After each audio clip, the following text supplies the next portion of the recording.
Sejam muito bem-vindos ao EAD Unifatece. O futuro já começou. Essa frase nunca foi tão verdadeira. A gente está vivendo a maior revolução tecnológica que a humanidade já viu. São novas formas de trabalhar, de empreender, novos jeitos de se comunicar, novas maneiras de ensinar e de aprender.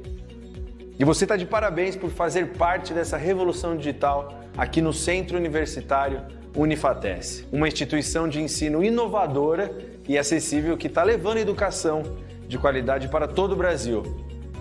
Nossa rede de polos parceiros não param de crescer. Já estamos presentes em todas as regiões do país. Ofertamos mais de 200 cursos de graduação e pós-graduação nas modalidades EAD e semipresencial. Com metodologia flexível e inovadora, nossos cursos estão organizados em trilhas de aprendizagem que facilitam o desenvolvimento acadêmico dos alunos de forma intuitiva e dinâmica. Além disso, nossos estudantes têm suporte e acompanhamento pedagógico constantes com o melhor time de professores e tutores do Brasil. E para os cursos e disciplinas que necessitam de atividades práticas presenciais, a gente criou os megapolos que contam com uma infraestrutura inovadora, com laboratórios totalmente equipados e tutores especializados. Viu só? É por isso que a EAD Unifatece é nota máxima no MEC. Centro Universitário Unifatece, fazendo o seu futuro. Boa noite, meus caros alunos, tudo bem com vocês? Como é que vocês estão neste dia? Espero que tenham estudado bastante. Então, vamos aqui hoje para mais uma aula.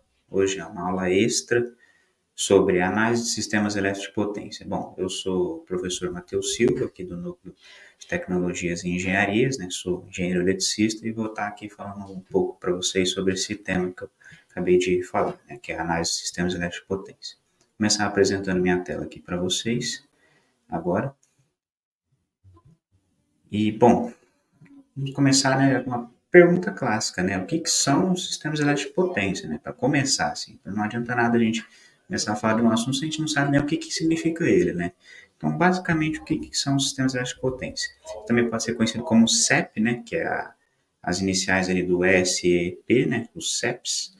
Eles formam basicamente a espinha dorsal da infraestrutura elétrica do nosso país, né? Infraestrutura energética, elétrica e tudo mais. Elas têm um papel crucial, tanto na geração, transmissão e na distribuição da eletricidade para atender as demandas desde o residencial até comercial, industrial ou qualquer outro tipo aí que precisar de energia elétrica de qualidade chegando até eles.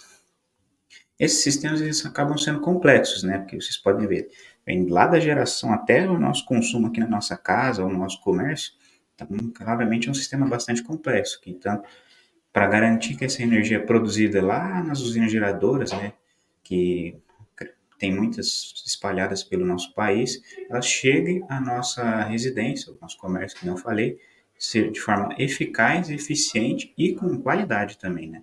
Isso independente da distância. Então, basicamente são sistemas que são muito grandes e são, mais importante ainda, são interligados, né?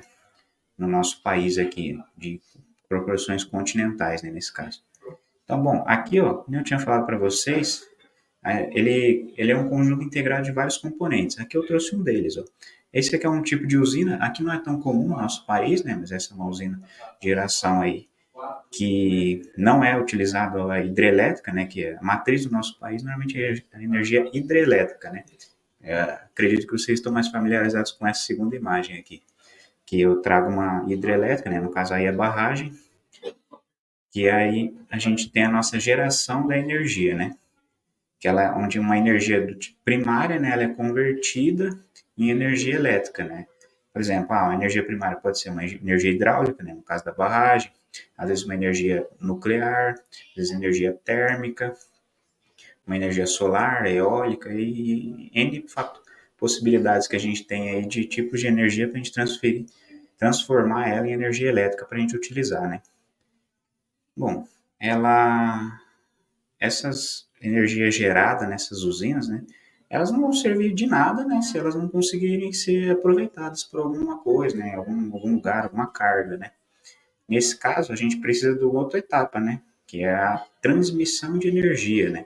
No caso, a gente tem essas várias torres de transmissão de energia, né, que a gente acaba vendo. Normalmente elas não estão muito dentro das cidades, algumas passam no meio das cidades, outras não, ficam mais nos redores, que aí a gente vê essas grandes torres que são, cada uma tem o seu tipo, né, cada concessionária tem o seu tipo também, e aí a gente tem vai para trazer diferentes níveis de tensão para poder transportar essa energia lá das usinas que a gente viu ali até quando a gente chega na nossa rua ali, para a gente ter o poste que traz energia, tem o nosso padrão e tudo mais, né? E elas, normalmente essas redes de transmissão, elas transportam essa energia com uma alta tensão sobre longas distâncias, né? E ela é essencial ser em alta tensão para a gente minimizar as perdas de energia durante esse transporte, né? Porque se a gente for lembrar lá do efeito Joule, né? Questão da energia elétrica, a gente tem que essas perdas de energia elas são inversamente proporcionais ao quadrado da tensão.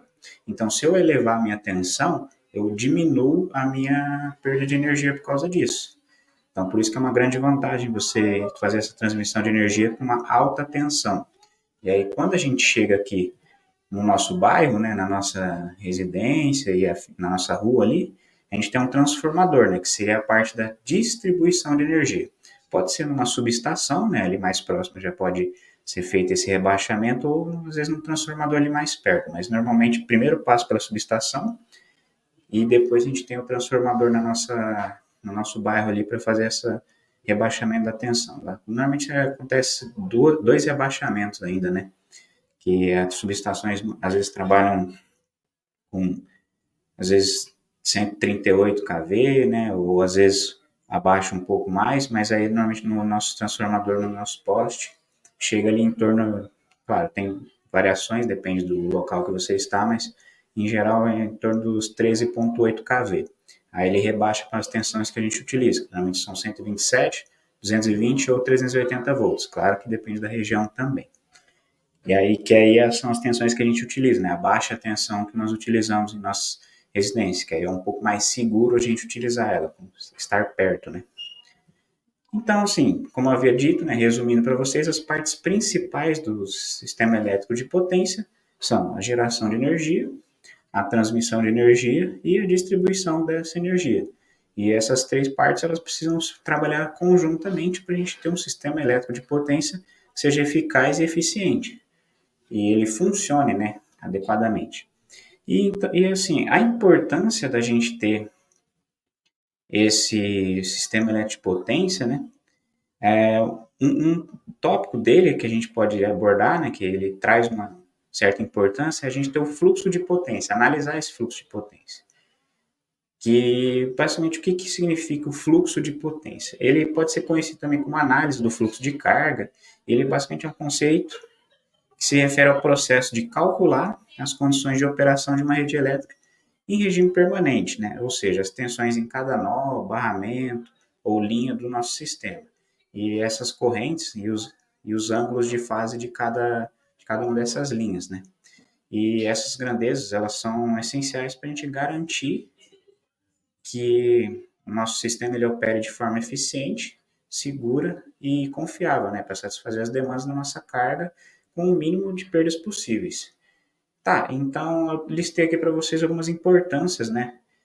Resumidamente, né, da gente calcular esse fluxo de potência, né? Que ajuda a gente no planejamento de expansão, né? Porque se a gente conhece como o nosso sistema vai operar naquele tipo de situação, a gente pode também calcular uma possível expansão e um planejamento dessa expansão através desses cálculos.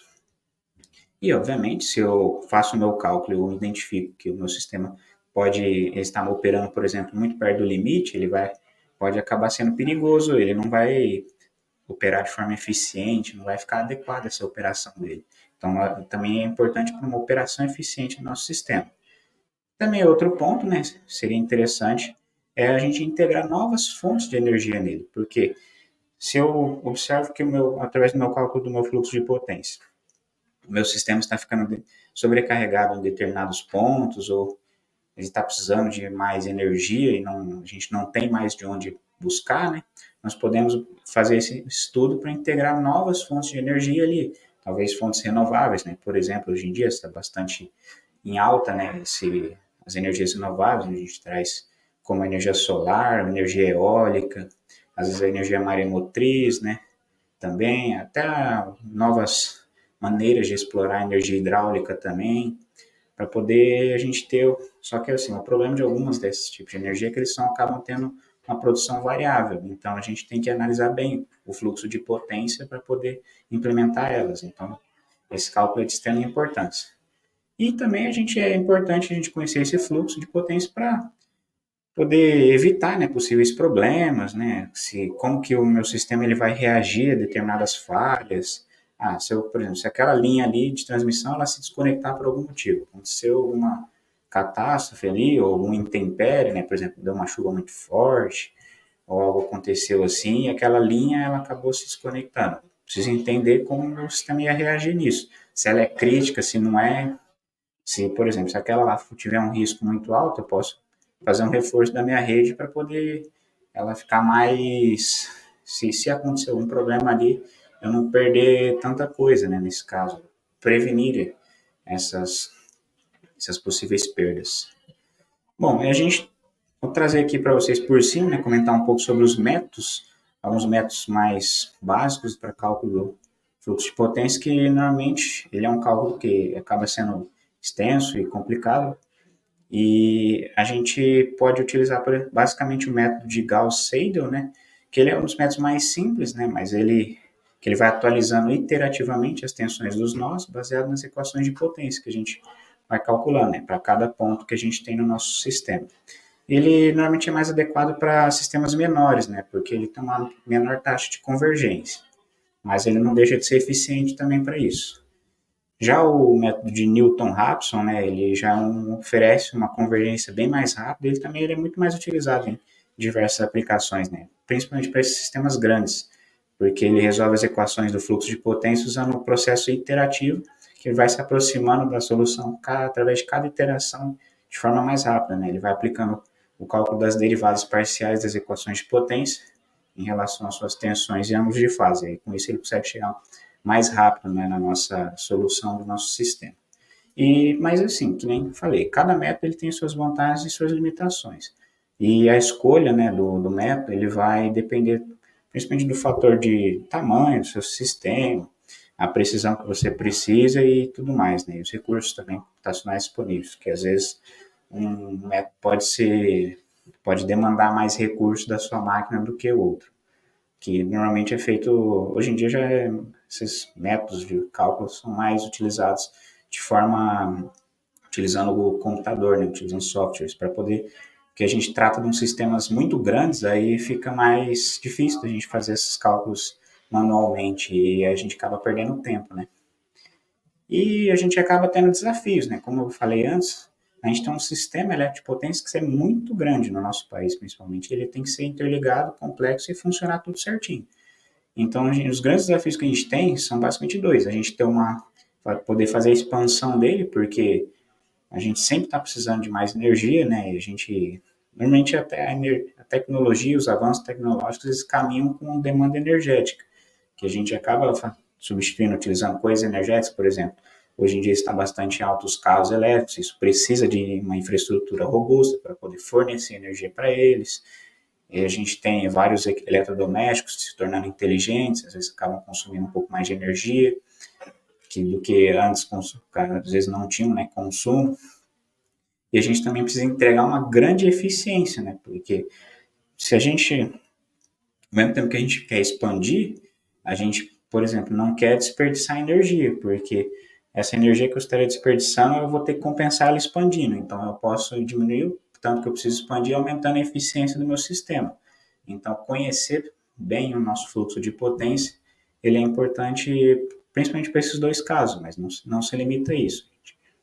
Beleza, gente? Bom, a referência aqui das imagens que eu utilizei, né, ali no slide 2, e eu gostaria de agradecer vocês, né, por terem aparecido na aula.